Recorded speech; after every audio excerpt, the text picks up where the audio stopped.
तो चलिए हम लोग शुरुआत करते हैं पॉलिटी की सेकंड क्लास।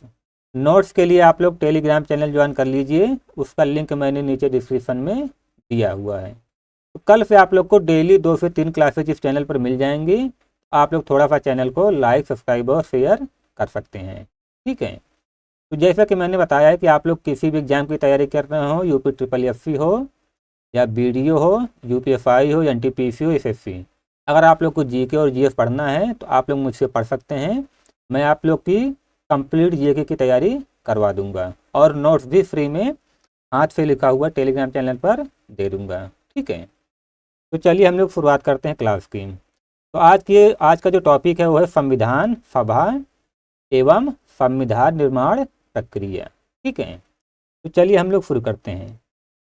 तो भारतीयों की ओर से संविधान सभा की सर्वप्रथम मांग मई 1934 ईस्वी में रांची में स्वराज पार्टी ने की थी, ठीक है। किसने किया था? स्वराज पार्टी ने।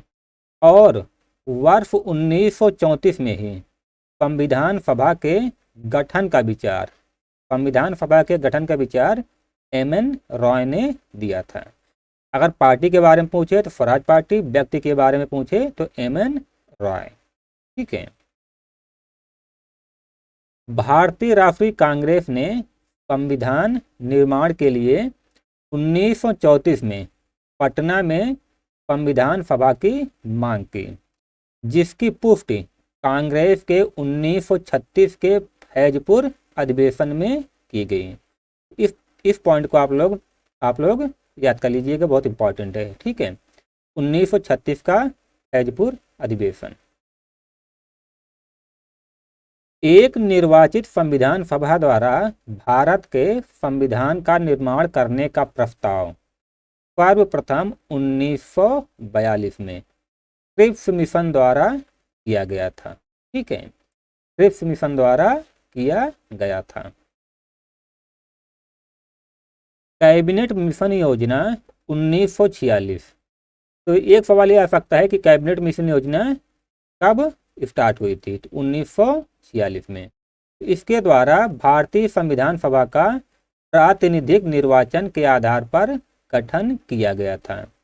इसके अनुसार सभा निर्वाचित होनी थी और प्रांतों का प्रतिनिधित्व जनसंख्या के आधार पर होना था, ठीक है।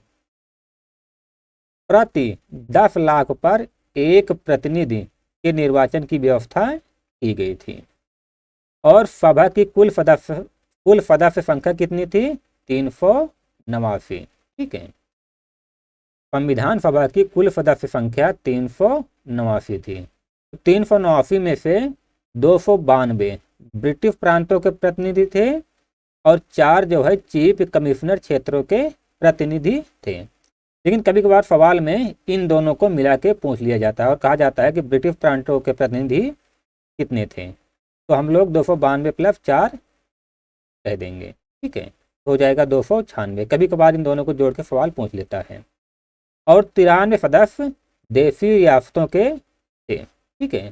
तो 93 देशी रियासतों के प्रतिनिधि थे। देशी रियासतों के प्रतिनिधियों का चयन देशी रियासतों के प्रमुखों द्वारा किया जाना था, ठीक है। और सभा के लिए चुनाव जुलाई 1946 में संपन्न हुआ, जो कि एक अप्रत्यक्ष निर्वाचन द्वारा हुआ था।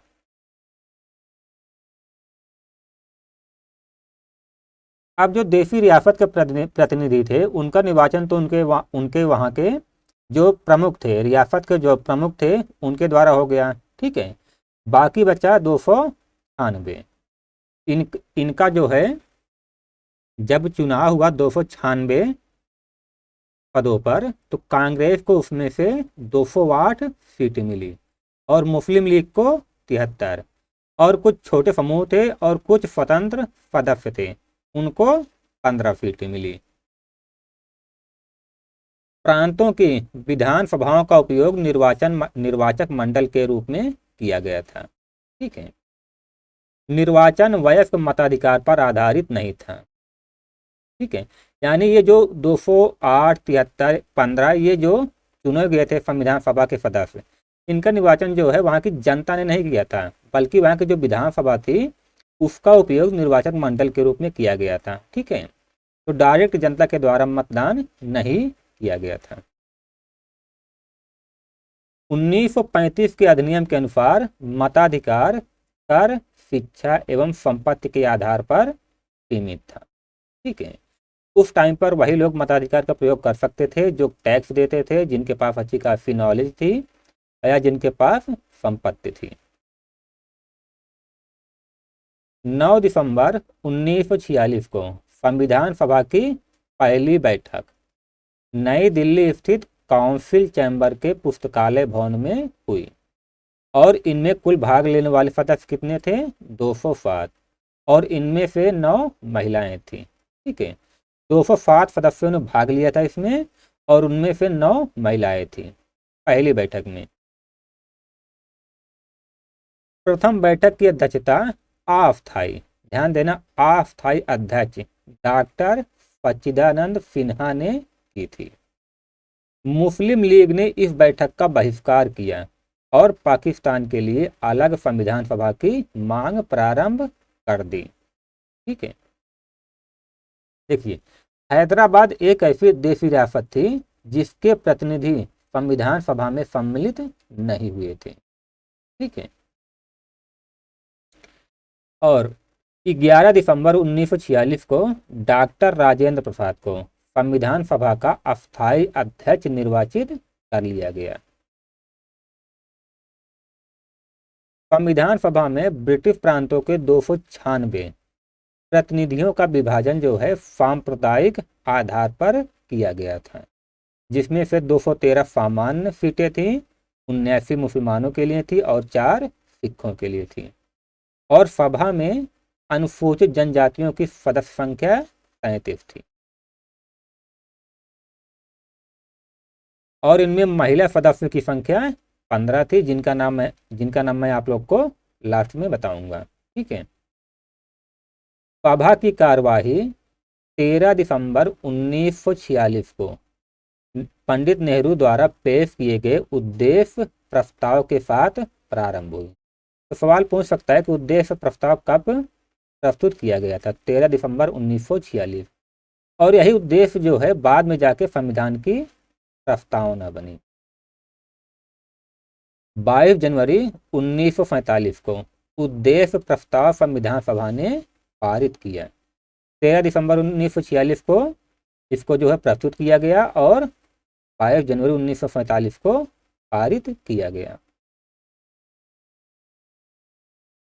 BN राव द्वारा तैयार किए गए संविधान के प्रारूप पर विचार विमर्श करने के लिए संविधान सभा द्वारा 29 अगस्त 1947 को एक संकल्प पारित करके प्रारूप समिति का गठन किया गया और अध्यक्ष डॉक्टर भीमराव अंबेडकर जी को बनाया गया। ठीक है, तो देखिए जो प्रारूप है ना, संविधान का प्रारूप है, इसका प्रारंभिक जो मसौदा था उसको BN राव ने तैयार किया था।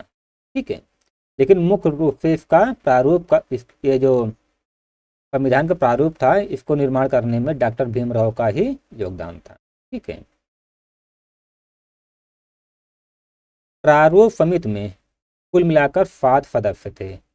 डॉक्टर भीमराव अंबेडकर जो कि अध्यक्ष थे, N गोपाल स्वामी अयंगर, आह्लाद कृष्णा स्वामी अय्यर, चौथे थे कन्हैया लाल मणिलाल मुंशी, 5वें थे सैयद मोहम्मद फादुल्ला, 6वें थे N माधव राव, ये जो है BL मिश्रा के स्थान पर नियुक्त हुए थे। ठीक है, और 7वें थे DP खेतान।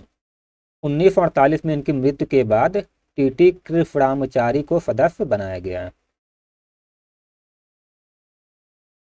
तो संविधान सभा में अंबेडकर का पहली बार निर्वाचन जो है बंगाल से हुआ था तथा देश बंटवारे के बाद उनका निर्वाचन बॉम्बे से हुआ था। ठीक है, जब देश का बंटवारा हो गया तो बंगाल का वो हिस्सा जहाँ से अम्बेडकर जी निर्वाचित हुए थे वो बांग्लादेश यानी उस समय के पाकिस्तान में चला गया था। फिर दोबारा उनका निर्वाचन हुआ और वो बॉम्बे से हुआ।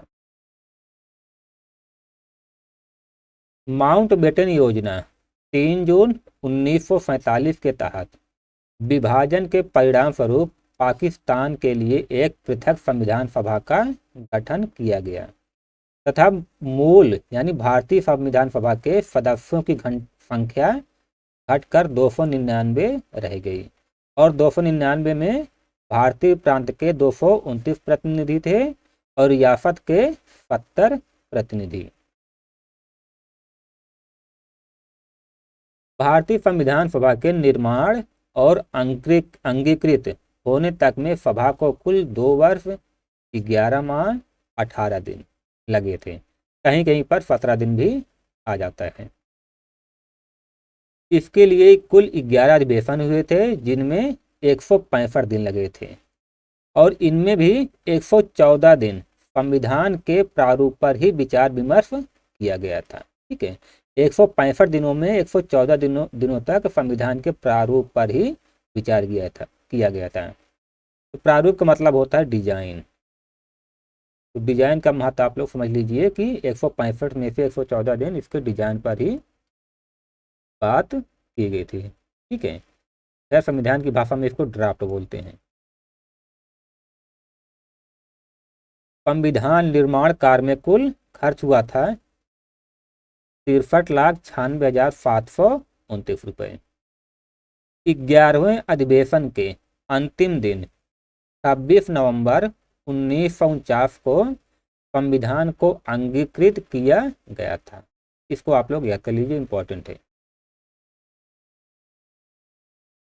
संविधान सभा पुनः 24 जनवरी 1950 को सम्मिलित हुई। सम्मिलित मतलब इकट्ठी हुई, जब 284 सदस्यों द्वारा भारत के संविधान पर हस्ताक्षर किए गए थे। संविधान पर कितने सदस्यों का हस्ताक्षर किया गया है? 284। संविधान के निर्माण के समय बेनेगल नरसिंह राव यानी BN राव को संवैधानिक सलाहकार नियुक्त किया गया था। इंपॉर्टेंट पॉइंट है, इसको याद कर लीजिए। संविधान का लेखन प्रेम बिहारी नारायण रायजादा ने किया था, जो कि उन्होंने हाथों से लिखा था। ठीक है, तो संविधान को अपने हाथों से प्रेम बिहारी नारायण रायजादा ने लिखा था। संविधान पूर्ण रूप से 26 जनवरी 1950 को लागू हुआ था। मूल संविधान में कुल 22 भाग, 395 अनुच्छेद और 8 अनुसूचियां थी। आप लोग कमेंट में बताइए, वर्तमान में मूल संविधान में कितने भाग हैं, कितने अनुच्छेद हैं और कितनी अनुसूचियां हैं। संविधान सभा ने 22 जुलाई 1947 को राष्ट्रीय ध्वज को अपनाया। तो ये सवाल कई बार आया है कि संविधान सभा में राष्ट्रीय ध्वज को कब अपनाया, तो 22 जुलाई 1947। और इसने 24 जनवरी 1950 को राष्ट्रगान को अपनाया। और संविधान सभा की महिला जो सदस्य थी वो कितनी थी? 15 थी। उनका नाम आप लोग देख सकते हैं। उनमें पहली थी विजय लक्ष्मी पंडित, दूसरी थी राजकुमारी अमृत और तीसरी सरोजनी नायडू, चौथी थी सुचेता कृपलानी, पांचवी पूर्णिमा बनर्जी, छठवीं थी लीला राय, सातवीं जी दुर्गाबाई, आठवीं हंसा मेहता, नौवीं कमला चौधरी, 10वीं रेणुका रे, 11वीं मालती चौधरी और 12वीं दक्षयानी वेला जुधन, 13वीं बेगम एजाज रफूल और 14 नंबर की थी एनी मस्क रेनी और 15 अम्मू स्वामीनाथन। ठीक है, ग्रेनविले ऑस्टिन ने कहा था संविधान सभा कांग्रेस थी और कांग्रेस भारत। ये कई बार पूछा गया है, आप लोग इसको याद कर लीजिएगा।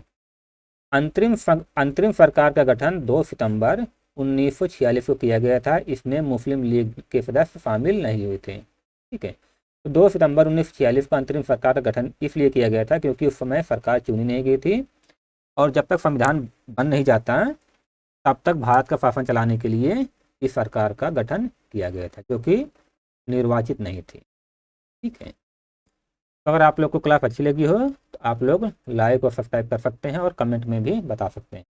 ठीक है, बाकी कल से आप लोग को डेली 2 से 3 या 4 क्लास भी मिल सकती है, या बहुत लंबी क्लास भी आप लोग को मिल सकती है।